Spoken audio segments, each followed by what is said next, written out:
I was about 10 or 11. Me and my family went on a trip to Nice, France. And we were just having fun exploring the various parts, Old Town, New Town. And I remember one specific moment where me and my family went into the art museum and we all thought that everyone had left at different times. So we ended up all kind of separated.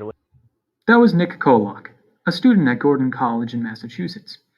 During a vacation to Nice, France, Nick's parents allowed him to explore an art museum freely on his own, and he ended up getting lost. Some parents are okay with their children exploring the world on their own, with limited parental supervision. This is known as free-range parenting. However, some parents may be uncomfortable with letting their child roam free in a foreign city. So, they keep constant supervision and close watch over their child. This is called helicopter parenting. How strict or how relaxed a parent should be with their child is a big debate among both parents and children alike. Should parents take a more free-range style of letting their children learn on their own, or should they be more restrictive and be involved in their child's learning? As we can see from Nick's story, his parents are free-range parents, allowing him to explore and learn on his own freely. I think they probably at first were a little nervous, but at the end of the day, they were letting us explore freely.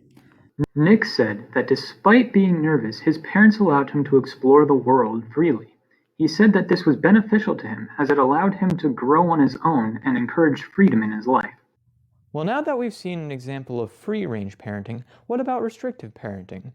Jacob Bump is a student at Mount Wachusett Community College in Massachusetts whose parents took this more restrictive style to parenting. Since I was raised with it, it wasn't a bother. Sometimes I'd look at other people and say, oh, I wish I could go there, or I wish I could do that. But it worked for me personally. Okay. Maybe, I don't know if I'd be looser or not. I'd probably be the exact same way. Jacob said that his parents' strict style led to him feeling jealous of kids with more freedom and also having trouble making decisions as his parents made decisions for him. However, Jacob also said that his parents' increased involvement in his life made him feel more safe and supported. These two students both seem to have positives and negatives about their parents' parenting style. But what do the professionals have to say about which style is best? Professor Sybil Coleman is a professor of social work at Gordon College. She claims that a big mistake many parents make when trying to figure out whether to be strict or more laid back is that they go to extremes, when parenting should be both a combination of being strict and allowing the child to learn on their own. It's got to be a blending. And the authoritative is pretty much giving permission as early as they're ready. And so is the free range. And the two of them would be interface really well, and they do. But some people are totally free range, and that can get a little tricky.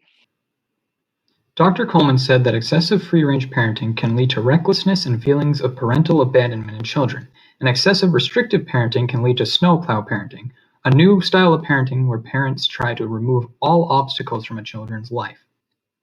Dr. Coleman says that one effective parenting style is authoritative parenting, where a parent will be involved in a child's learning for a time, but then leave them to learn on their own, a blending of both styles.